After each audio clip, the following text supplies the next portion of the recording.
Good afternoon. I'm Patrick Simpson. Is the teaching of Western civilization courses important? The short answer is yes.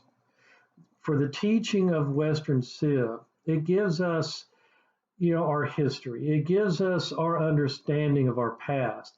It gives us an understanding of our heritage and our traditions, our culture, and our beliefs, and where all that originated from. The teaching of Western Civ is important. In one of the articles that we were assigned, there is no such thing as Western civilization, where the writer argues that Western Civ is just a modern term to advance a European centric idea that it was created by a bunch of dead white guys. Even though the term may be more modern, it still is a good description of our past and where we came from. Many terms to describe certain time periods are modern in its nature, prehistory or the Dark Ages and so on. This whole movement to get rid of Western Civ started in 1987 at Stanford University, where many students started that chant, he, ho, ho, Western Civ has got to go. I believe that this is just very short-sighted, it's very narrow-minded, and in a lot of extent, it's very intellectually depraved. The teaching of Western Civ is important to understand where we come from.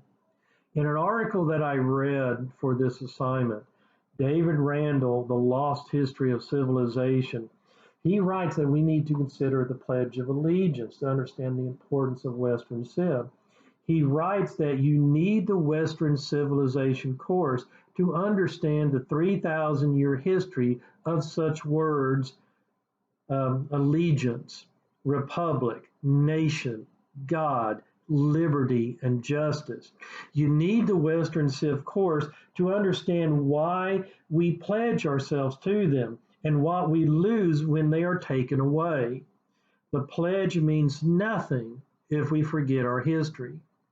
And I think that's a great example of the importance for Western Civ.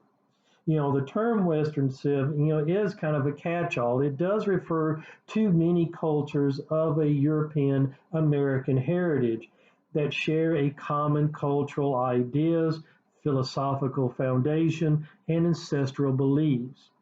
Basically, the idea that these cultures all have a common heritage which have been important in the development of each.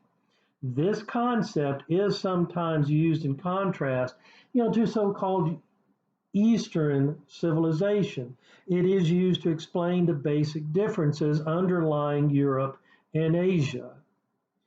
Now, for Western history or Western civilization, our heritage comes primarily from two major influences, the Greco-Roman influence and the Judeo-Christian influence. The first major influence on what would become Western Civ were two of Europe's first major settled civilizations, the Greeks and the Romans. The Greeks built the first major urban centers in European history and dedicated their lives to philosophy, arts, and learning. The Romans built upon this and helped codify it into a system that was distributed across the continent. We can see the influence of the Greco-Roman thought throughout Western civilization. Western philosophers tend to focus strongly on the individual and particularly on the power of individual logic and reason. These concepts were first defined by the Greeks, who believed that all things could be proven with rational logic and empirical data. This mindset also established a desire in Western civilization for proof and a tendency to trust things which could be proven to be true or legitimate, from the government to science. For the Judeo-Christian influence, the second major influence is that heritage from a Judeo-Christian perspective. It was informed partly by Jewish customs, but primarily built by the Christian offshoot of Judaism, the Hebrew tradition. This tradition has a great impact on Western understanding of man, God, and relationship between them. The Hebraic ideas of creation, covenant, and kingship are essential elements to this understanding. Many Christian morality and virtues have formed from the basis of most Western schools of ethics and behavior, influencing ideas from sexual conduct to one's place in society. Judeo Christian teachings have also impacted a strong binary worldview. Rather than many gods, there is just one monotheistic God. Rather than multiple ideas of morality and virtue, there is good and evil. Time can be understood as past and future. So when Western civilization, it is a combination of a Judeo-Christian and Greco-Roman values. In my view, we need especially to examine the older traditions of the West that came before the modern era, and to take seriously the possibility that useful wisdom can be found there.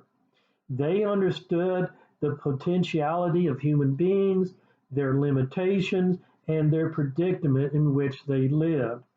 This is an understanding that cannot be achieved without serious examination of the Western experience.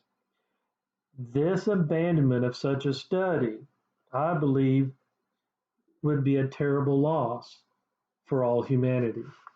Thank you for your time, and I hope everybody has a wonderful day. Goodbye.